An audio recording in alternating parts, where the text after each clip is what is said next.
20 tahun bekerja di tempat yang sama, mengabdi tanpa cacat, tiba-tiba semuanya hancur bukan karena malas, bukan karena mencuri, tapi karena berani bersuara. Inilah kisah viral seorang emak-emak yang nasibnya berubah total hanya gara-gara mengkritik program 1000 Sehari dari Gubernur Jawa Barat, Deddy Mulyadi. Media sosial mendadak gempar. Sebuah video memperlihatkan seorang ibu berkerudung merah muda dikeluarkan dari pekerjaannya di ITC Roxy. Bukan karena pelanggaran kerja, tapi karena dianggap menimbulkan keresahan. Dalam video itu terdengar suara seorang pria yang tegas berkata, telah membuat keonaran di sini. Keonaran apa? Keonaran apa? Oke, jadi Iya. aja, biar nggak panjang ya. Iya. Keonaran apa, Pak? Biar nggak panjang. Iya, keonaran apa? Oke. Mm-mm. Karena ibu telah buat Hah? keresahan, katakanlah keonaran di sini. Keonaran apa? Di ITC Roxy. Iya. Maka ibu kita keluarkan dari Roxy. Oh, nggak bisa. sang ibu tak tinggal diam.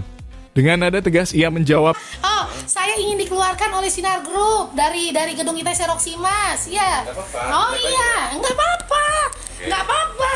Ya, gitu Iya. ya. Nggak Keluarkan apa-apa. dari sini. Oh, Nggak tidak. boleh masuk, Oh, ya. tidak. Ibu silakan cari kerja tempat lain. Oh, tidak. Ya. Tidak akan. Karena 20 tahun lebih saya di ITC Roxy. ya 20 tahun pengabdian hilang sekejap hanya karena sebuah video kritik. Tak berhenti di situ. Dalam unggahan lain, sang ibu mengaku bahkan diancam akan dipenjara.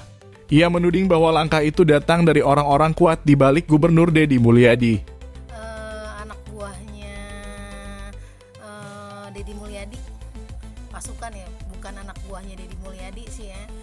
Perwakilan bosnya Deddy Mulyadi itu Sinar Group, Sinar Mas Group, perwakilannya bosnya Deddy Mulyadi, perwakilannya 9 Naga Cina Oligarki, mau unjuk gigi.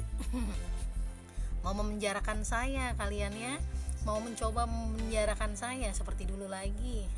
Kata-kata itu langsung meledak di dunia maya.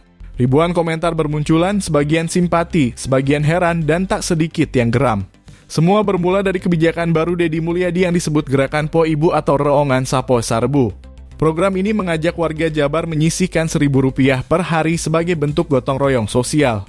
Secara konsep, niatnya baik berbagi dan menolong sesama.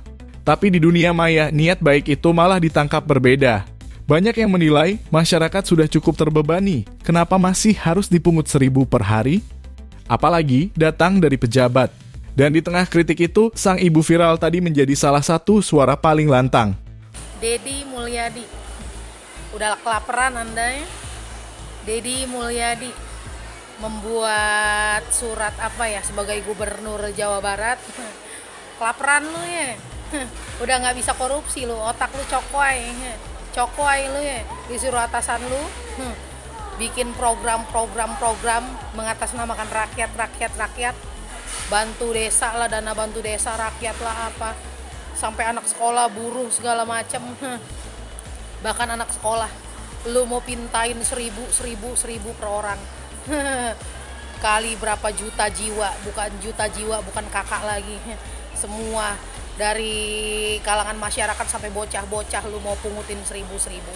Otak lu cokoy, jangan ngatasnamain rakyat. Udah kelaparan lu ya,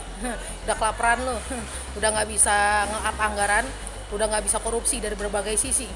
Deddy Mulyadi pun akhirnya buka suara. Lewat akun Instagramnya, ia menegaskan bahwa gerakan tersebut bukan pungutan wajib, tapi ajakan sukarela. Buat Mbak yang baik, bahwa tidak ada kebijakan gubernur nyuruh ngumpulin uang dari mulai anak sekolah, guru bangunan, ASN Rp1.000. Tidak ada kebijakan itu. Yang ada adalah gubernur menghimbau pada seluruh jajaran pemerintah dari mulai RT, RW, kepala desa, kepala kelurahan, camat, bupati, wali kota untuk sama-sama membangun solidaritas sosial. Bukan kewajiban, hanya ajakan, ya. Mari kita nolong sesama kita.